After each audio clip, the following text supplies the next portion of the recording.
Well, hello everyone and welcome back to Circle City. Hope you guys are having a good day. Today we're going to be building some pillars in the center of our city here. I designed these pillars quite a while ago and I just wasn't sure if I really wanted to add them in or not, and I just decided that yeah, I kind of do want them. So I already gathered up a bunch of stuff and we're just going to go ahead and start building on it. So the first thing I want to do is just mark out the corners real quick. Means you gotta go away. This goes in there. And this guy goes there. So I should have 3 blocks in between all of those. And we're good there. Next up. And let me think. Yeah. Here. And here.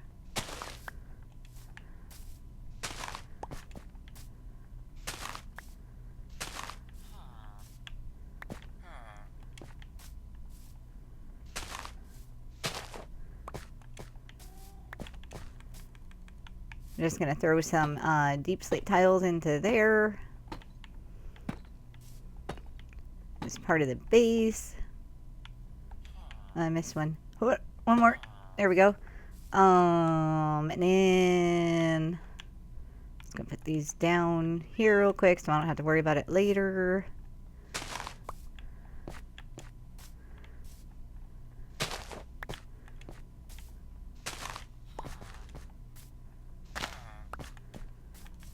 Just gonna put regular plain old stone right there. It'll be great. Okay, so that just gives us our ground layer work. So this is where we're gonna start going up. And we're gonna build these 20 blocks high starting out. And that should get us all the way up to our ceiling on the first tier. Later on I'm probably going to build them higher, but for right now I'm just going to start with the 20. I'm going to put down a slime block temporarily just so I can get down easy. I'll probably change the scaffolding after, you know, this first bit, so I'm just going to pillar up with my glowstone in the middle. And then make sure I'm not crouching and just fall down. Wada!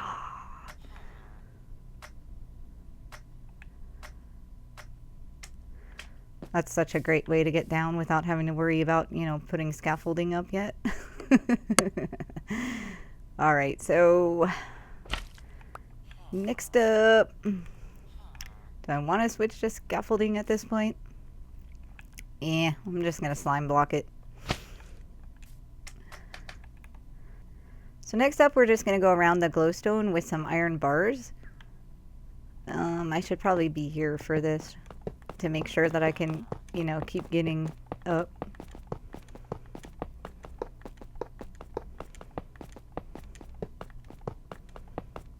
And step off.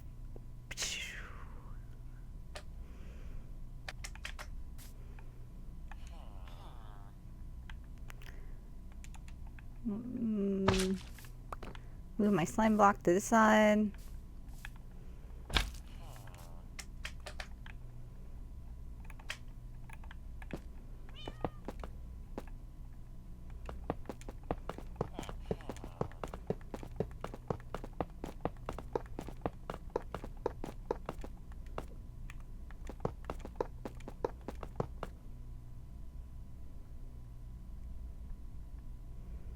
It's a little precarious just looking at the little green block all the way down there. I don't know.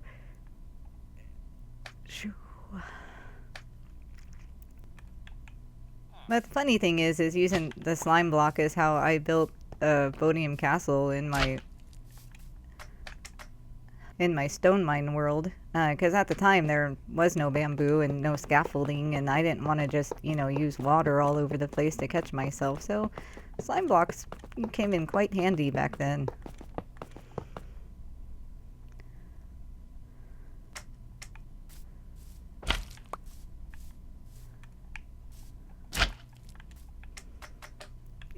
That's not where I want you at all. Chink. Chunk.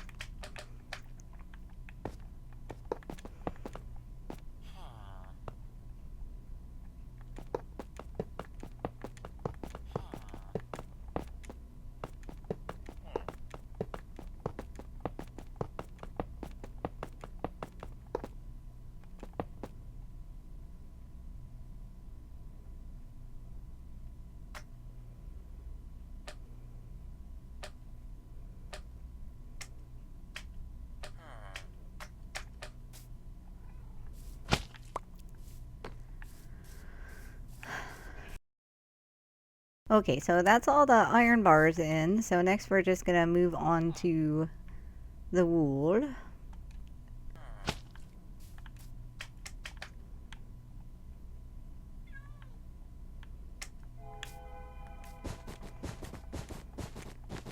And if you haven't guessed by now, I'm keeping with the outside wall scheme again.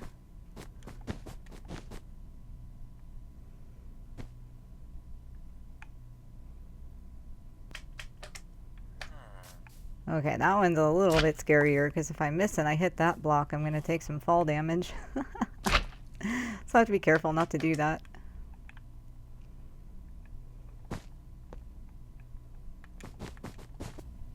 Okay. So we got all the wool in. Okay, so next up I'm just going to put some cobblestone walls on top of our initial deep slate tile block. And it turns out, like, you can't, like, jump set from the beginning here. Like, it won't go, so what I'm going to do is just this way. And then I'll get up there. This might be a little precarious, whatever. If I hurt myself, it'll be funny. So, let me get these guys up.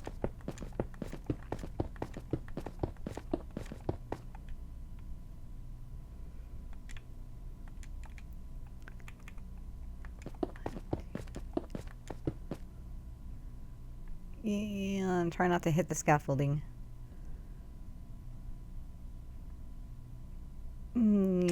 Alright, perfect. Oh, that scared me a little bit.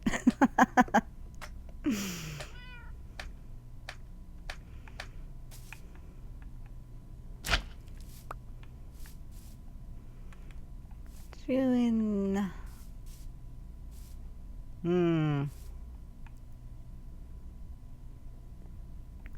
Yeah, I think at this point I'm just going...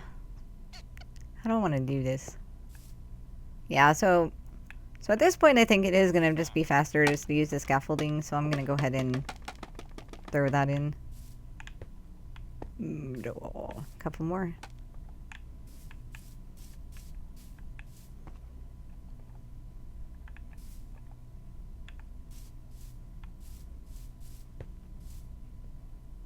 Yeah. If it doesn't make it.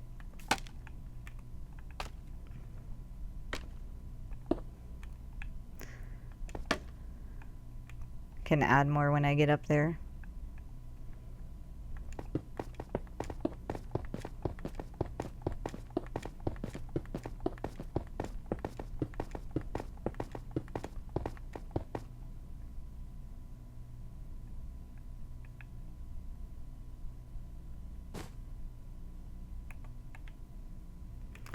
I went too high.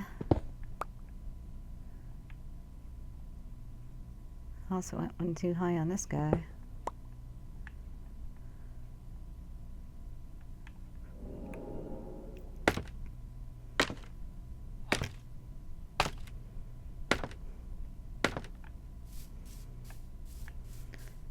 Okay, and then, so with all of those done,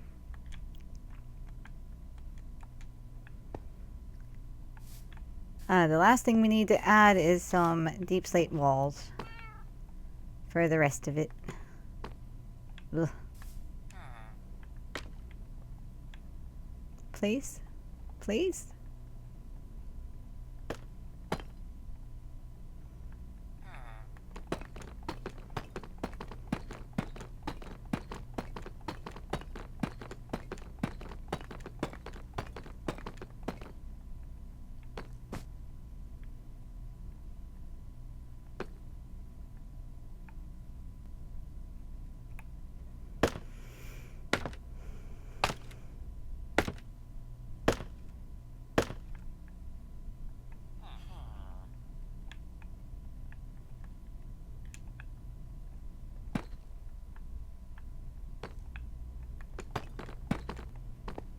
Okay, for some reason I'm not regenerating that last half a heart. I don't know why that is. That's weird.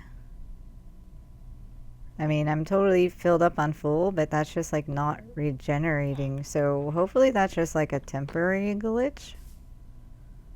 That is very strange.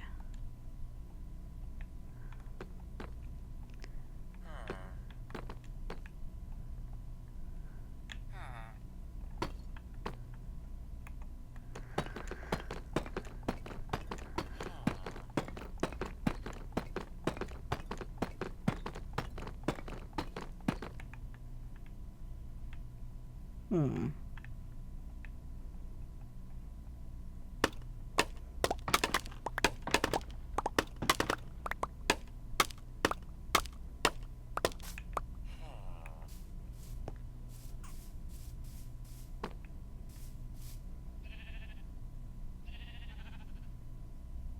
Okay, so there we have it. The first pillar is all done. Pretty simple build, nothing super intense there.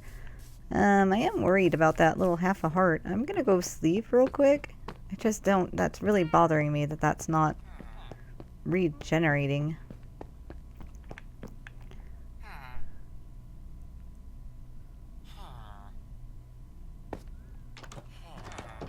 So I think what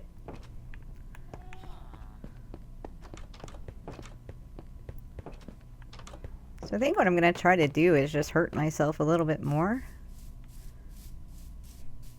And see if it'll, you know, maybe if I hurt myself more, it'll, you know, kick up the regen a bit more. Okay, so I'm just gonna fall off this staircase real quick. See if that does anything. Yeah, okay. Yep, it's coming back now. See if it goes past. Huh. Very peculiar. Well, I guess there's nothing I can do about that right now, so maybe hopefully it'll correct itself when I shut the system down and start it up again. I don't know. So in my last episode, we built a thing in the nether so that we could get frog lights. And in that episode, I named one of the frogs Lightsmacker, the green frog that we collected. And there's kind of a little story about Lightsmacker that I'd like to share with you guys. It goes all the way back to when I was a little tiny kid. Probably, you know, 5 or 6. There's a park that my parents would take us to. A pretty big park, pretty extensive, had, you know, all the bells and whistles, everything that you could ever want in a park. The woods, the playgrounds, the ponds, the creek. It actually had a creek that runs through the middle of it, depending on where you go, that flows over shale rock. So really a pretty thing to look at. So I have 2 older brothers. The one is really close in age to me. He is about a year and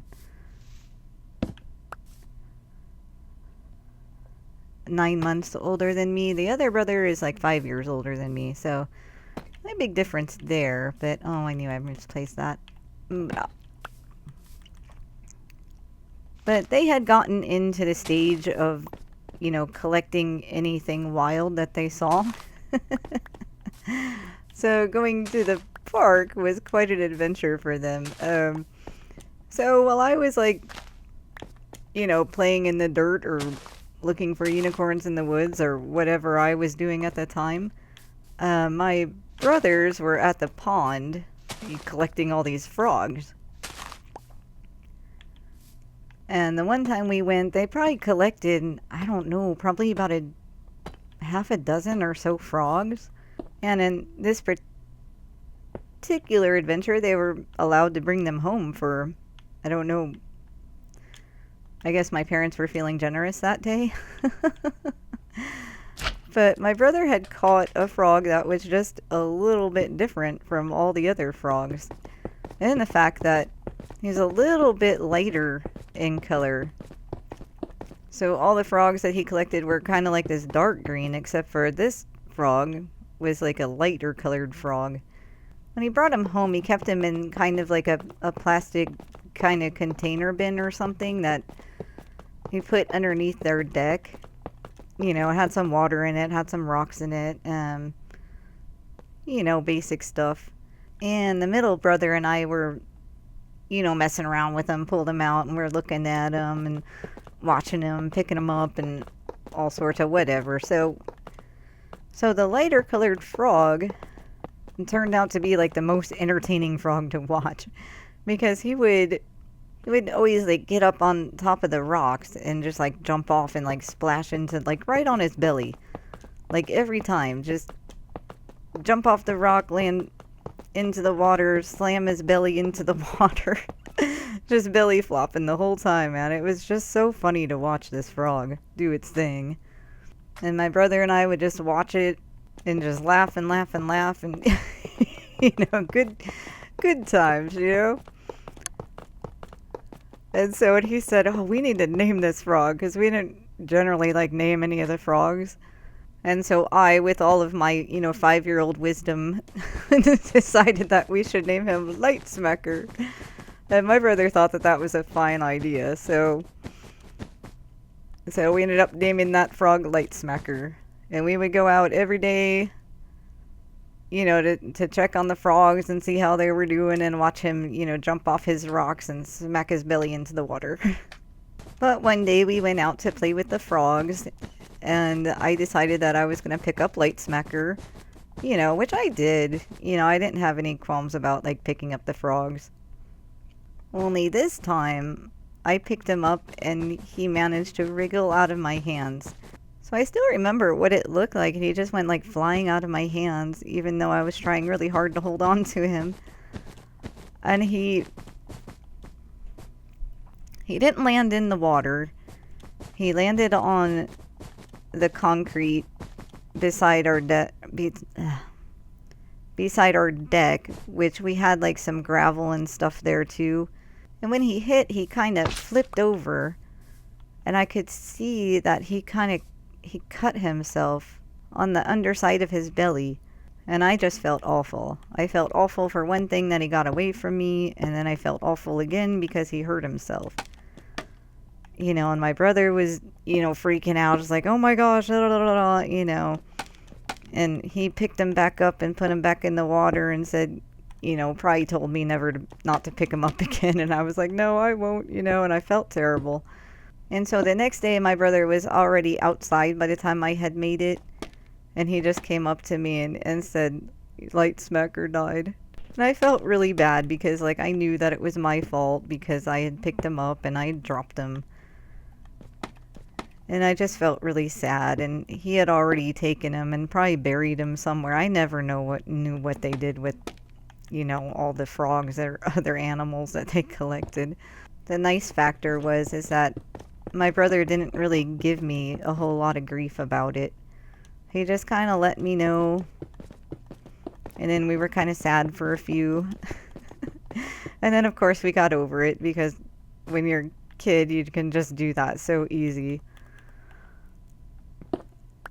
But to this day, Lightsmacker is the one frog that they caught that I really, really remember and have never forgotten. And I think that I always will remember that frog and how he made my brother and I laugh so much. And I bet that if I called my brother up right now and asked him if he remembered Lightsmacker, he probably would too. Okay, so there we have it. I got all 4 pillars in, just the first part of them. Like I said, later on I'll probably build them up higher. So what really sold me on adding the pillars was when you're way far away from them like this, it kind of draws your eye into the center of Circle City. And I really rather like that effect. So of course, moving forward, I will figure out something to put in the center of this eventually. And then also we can, you know, build off of the sides of these a little bit and run them down, and, you know, maybe not everywhere, but in the places where it's, you know, more sparse across the ceiling. to add in some sort of, fancy decoration that'll also make it look, more supportive of the ceiling. And also I'll have to connect this little bit into this pillar so that that doesn't look like such an eyesore. But I think we'll go ahead and wrap this episode up for today. I never did get that half a heart to come back, so like I said, hopefully that'll fix itself when I log back in again. And I'd like to thank you guys for stopping by, and thanks for hanging out with me, and I will see you guys in the next episode. Bye bye.